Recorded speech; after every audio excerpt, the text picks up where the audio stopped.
इयत्ता 12वी विषय अर्थशास्त्र प्रकरण 9 भारतातील नाणे बाजार आणि भांडवल बाजार स्वाध्याय. प्रश्न पहिला आहे, खालील विधाने पूर्ण करा. 1. विकास वित्तीय संस्था स्थापन करण्यात आल्या कारण त्या अ. अल्पमुदतीसाठी निधी उपलब्ध करून देतात. ब. कृषी आणि मुख्य क्षेत्रांचा विकास वाढवण्यासाठी मदत करतात. क. नाणे बाजाराचे नियमन करतात. ड. भांडवल बाजाराचे नियमन करतात. तर याचं उत्तर असेल ब. कृषी आणि मुख्य क्षेत्रांचा विकास वाढवण्यासाठी मदत करतात. 2.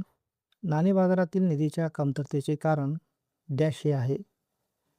पर्याय: अपुरी बचत, रोख रकमेची वाढती मागणी, असंघटित क्षेत्राची उपस्थिती. ड. वित्तीय गैरव्यवस्था. उत्तर असेल ब. रोख रकमेची वाढती मागणी. 3. वैयक्तिक गुंतवणूकदारांची भांडवल बाजारावरील विश्वासार्हता कमी झाली कारण डॅश हे आहे. पर्याय: अ. वित्तीय साधनांची कमतरता. ब. खर्चिक व्यवहार. क. कमी मोबदला. ड. वित्तीय घोटाळे. उत्तर असेल ड. वित्तीय घोटाळे. 4.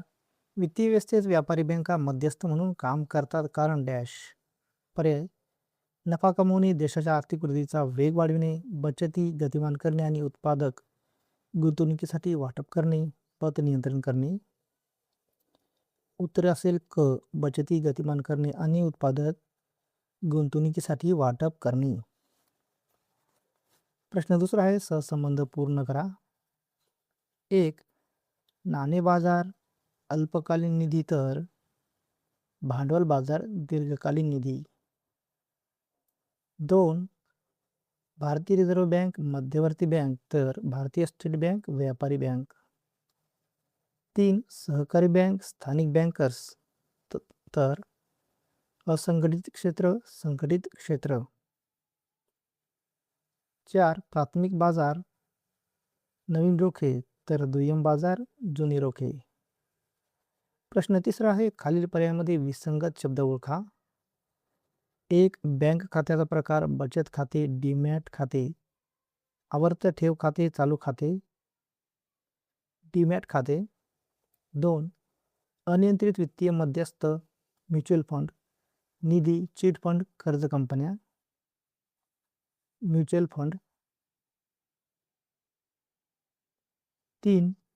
वित्तीय मालमत्ता रोखे, भूमी, सरकारी सुरक्षा, दुय्यम ठेवी, भूमी. 4. संख्यात्मक पत नियंत्रण साधने, बँक दर, खुल्या बाजारातील रोखे व्यवहार, परकीय विनिमय दर, रोकड निधीचे बदलते गुणोत्तर. परकीय विनिमय दर. प्रश्न चौथा आहे, विधाने आणि तर्क प्रश्न. खालील पर्यायामधील योग्य पर्याय निवडा. 1. विधान अ.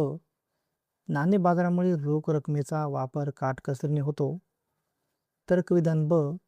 नाणे बाजार पैशाचे जवळचे पर्याय असलेल्या वित्तीय साधनांशी संबंधित आहे.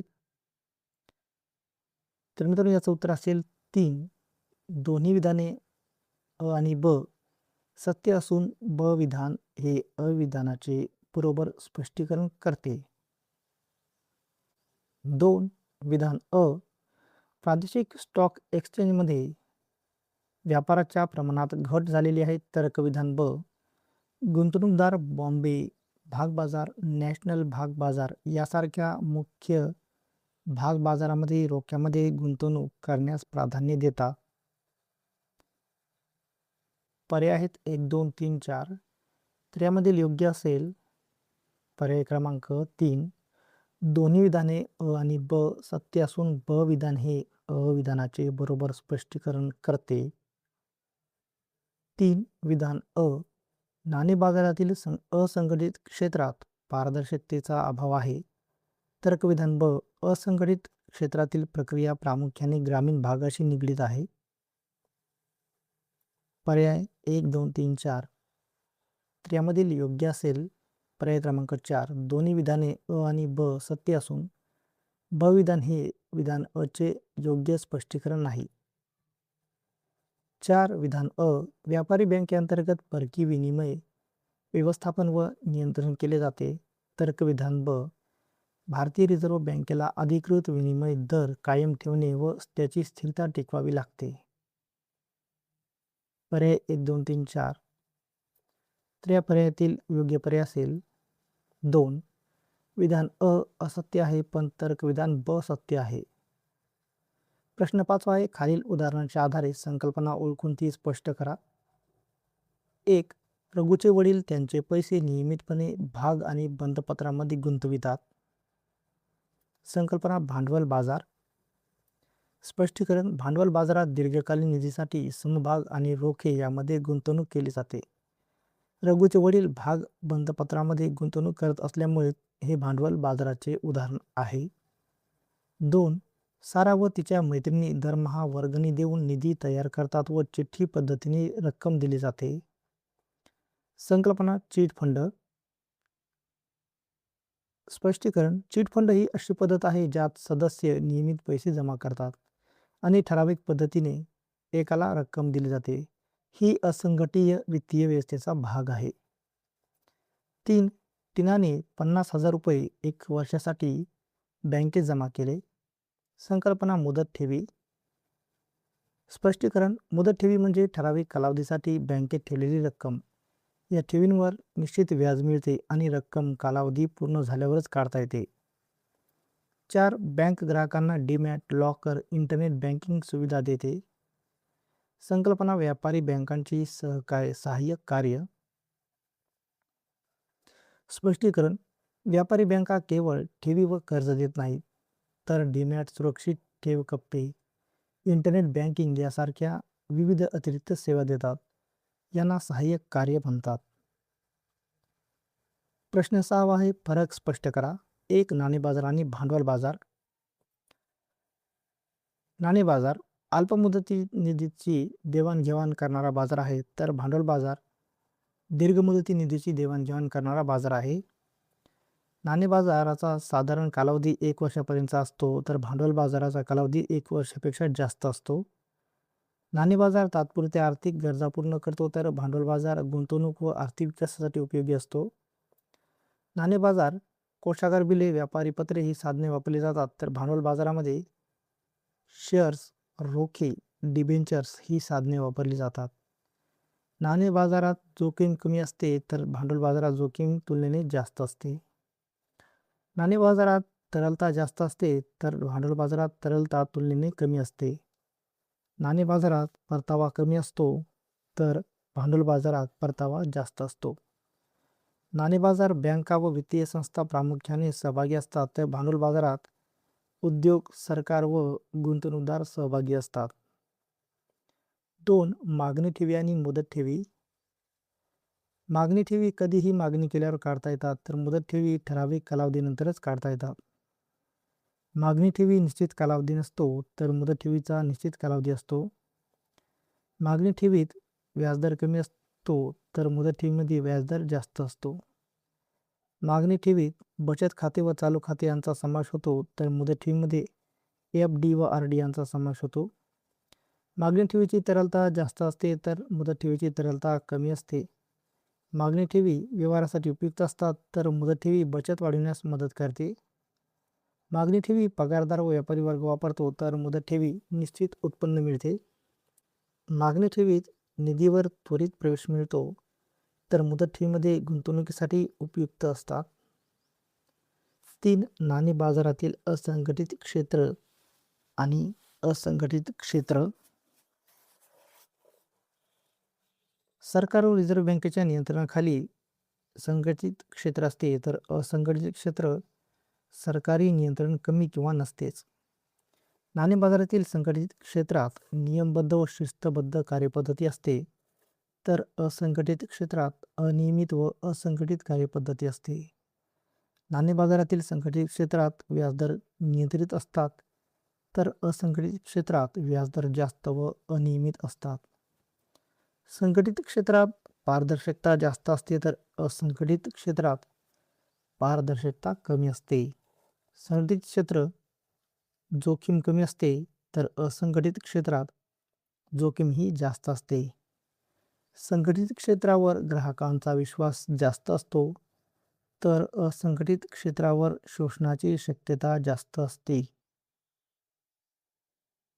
नाणे बाजारातील संघटित क्षेत्र आर्थिक स्थैर्य राखण्यास मदत होते, तर असंघटित क्षेत्राची ग्रामीण भागात जास्त कार्यरत असते. प्रश्न 7वा आहे. खालील प्रश्नांची उत्तरे लिहा. 1. भारतातील नाणे बाजारासमोरील समस्या स्पष्ट करा. उत्तर: नाणे बाजार हा अल्पमुदती निधी पुरवणारा महत्त्वाचा वित्तीय बाजार आहे, परंतु भारतातील नाणे बाजार अजून पूर्ण विकसित नसून त्याला काही अडचणींचा सामना करावा लागतो.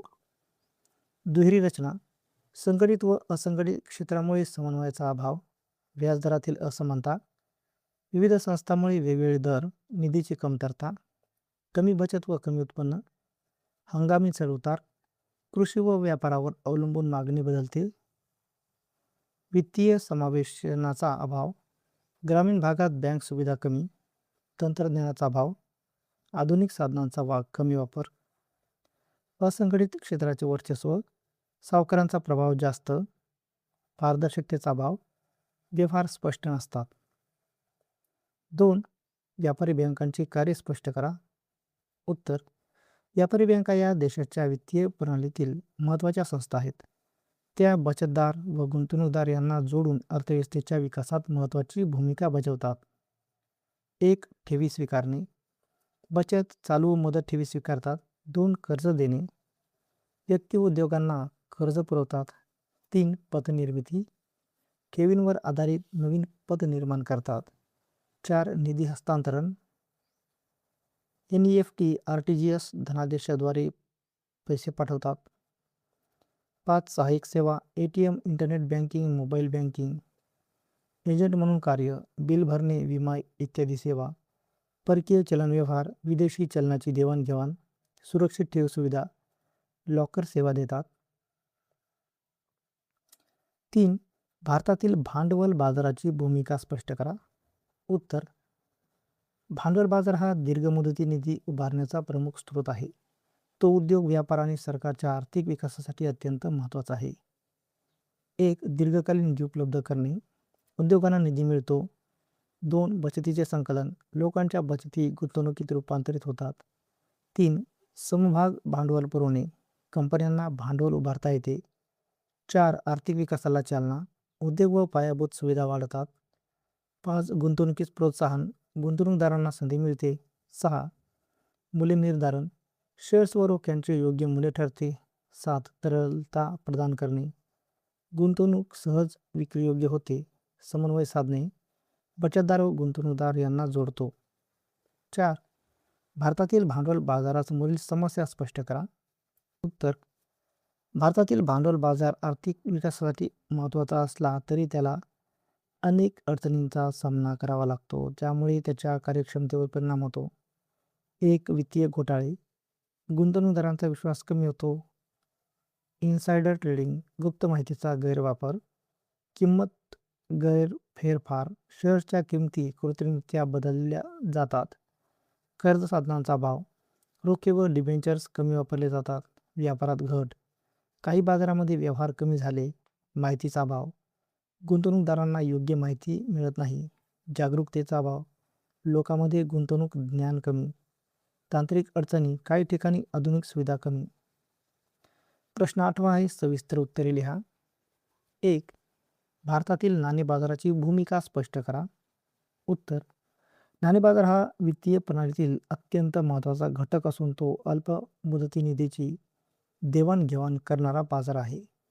अर्थव्यवस्थेतील तरलता राखणे, पैशाचा प्रवाह नियंत्रित करणे आणि अल्पकालीन वित्तीय गरजा पूर्ण करणे यासाठी नाणे बाजाराची भूमिका अत्यंत महत्त्वाची आहे. 1. अल्पमुदती निधी उपलब्ध करणे. नाणे बाजार कर्जदारांना त्यांच्या तात्पुरत्या आर्थिक गरजा पूर्ण करण्यासाठी अल्पकालीन निधी उपलब्ध करून देतो. 2. तरलता व्यवस्थापन. अर्थव्यवस्थेत पैशाचा साठा, पुरवठा संतुलित ठेवण्याचे काम नाणे बाजार करतो. यामुळे वित्तीय स्थैर्य राखले जाते. 2. मौद्रिक धोरणाची प्रभावी अंमलबजावणी. मध्यवर्ती बँकेला नाणे बाजाराच्या माध्यमातून पतपुरवठा नियंत्रित करता येतो ज्यामुळे महागाई व चलनवाढ नियंत्रणात राहते. 4. मागणी व पुरवठा यामध्ये समतोल. नाणे बाजार निधीची मागणी आणि पुरवठा यांच्यात समतोल साधण्यास मदत करतो. 5. सरकारच्या अल्पमुदती गरजा पूर्ण करणे. कोषागार, बिले व इतर साधनांच्या माध्यमातून सरकारला आवश्यक निधी मिळतो. 6. गुंतवणूक पोर्टफोलिओ व्यवस्थापन. गुंतवणूकदारांना कमी जोखीम असलेली साधने उपलब्ध करून देतो, ज्यामुळे जोखीम कमी करता येते. 7. रोख रकमेचा कमी वापर. विविध वित्तीय साधनांमुळे रोख व्यवहार कमी होऊन सुरक्षित व्यवहार वाढतात.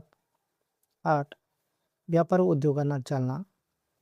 उद्योग व व्यापारासाठी खेळते भांडवल उपलब्ध करून देतो, त्यामुळे उत्पादन व व्यापार वाढतो. 9. वित्तीय संस्थांमध्ये समन्वय. बँका, वित्तीय संस्था आणि सरकार यांच्यात समन्वय साधण्याचे कार्य करतो. 10. आर्थिक स्थैर्य राखणे. नाणे बाजारामुळे पैशाचा प्रवाह नियंत्रित राहतो आणि आर्थिक अस्थिरता कमी होते. निष्कर्ष, अशा प्रकारे नाणे बाजार हा अर्थव्यवस्थेतील तरलता, स्थैर्य आणि विकासासाठी अत्यावश्यक घटक आहे. मजबूत नाणे बाजारामुळे देशाच्या आर्थिक प्रगतीला गती मिळते. 2. रिझर्व्ह बँकेची कार्य स्पष्ट करा. उत्तर: रिझर्व्ह बँक ही भारताची मध्यवर्ती बँक असून ती देशाच्या बँकिंग व वित्तीय प्रणालीचे नियंत्रण, नियमन आणि मार्गदर्शन करते. आर्थिक स्थैर्य राखणे आणि विकासाला चालना देणे हे तिचे मुख्य उद्दिष्ट आहे. 1. चलनी नोटा जारी करणे. रिझर्व्ह बँक 1 रुपया व नाणी वगळता सर्व चलनी नोटा जारी करते. यामुळे चलन पुरवठ्यावर नियंत्रण ठेवले जाते. 2. सरकारची बँक सल्लागार व प्रतिनिधी. रिझर्व्ह बँक केंद्र व राज्य सरकारचे खाते सांभाळते, व्यवहार करते आणि आर्थिक विषयावर सल्ला देते. 3. बँकांची बँक. रिझर्व्ह बँक व्यापारी बँकांचे नियमन करते, बँकांना आवश्यकतेनुसार कर्ज देऊन मदत करते. 4. अंतिम ऋणदाता. आर्थिक संकटाच्या वेळी बँकांना शेवटचा आधार म्हणून कर्ज पुरवते. 5. पतनियंत्रण. CRR, SLR, बँक दर, खुल्या बाजारातील व्यवहार यासारख्या साधनांनी पतपुरवठा नियंत्रित करते. 6. परकीय चलन साठ्याचे व्यवस्थापन. देशाच्या परकीय चलनाचा साठा राखते व विनिमय दर स्थिर ठेवते. 7. आकडेवारी संकलन व प्रसिद्धी. बँकिंग व अर्थव्यवस्थेची माहिती गोळा करून प्रकाशित करते, ज्यामुळे धोरण निर्मिती सोपी होते. 8. विकासात्मक व प्रोत्साहनात्मक कार्य. ग्रामीण बँकिंग शेती, लघुउद्योग यांना प्रोत्साहन देते आणि वित्तीय समावेशन वाढवते. 9. निरसन केंद्र. बँकांमधील देणी घेणीचे व्यवहार सुलभ करते. 10. बँकिंग प्रणालीचे नियमन व देखरेख. बँकिंग क्षेत्र सुरक्षित व स्थिर राहावे यासाठी नियम व नियंत्रण ठेवते. निष्कर्ष: रिझर्व्ह बँक ही देशाच्या अर्थव्यवस्थेचा कणा असून ती वित्तीय स्थैर्य, नियंत्रित चलन पुरवठा आणि आर्थिक विकास सुनिश्चित करते.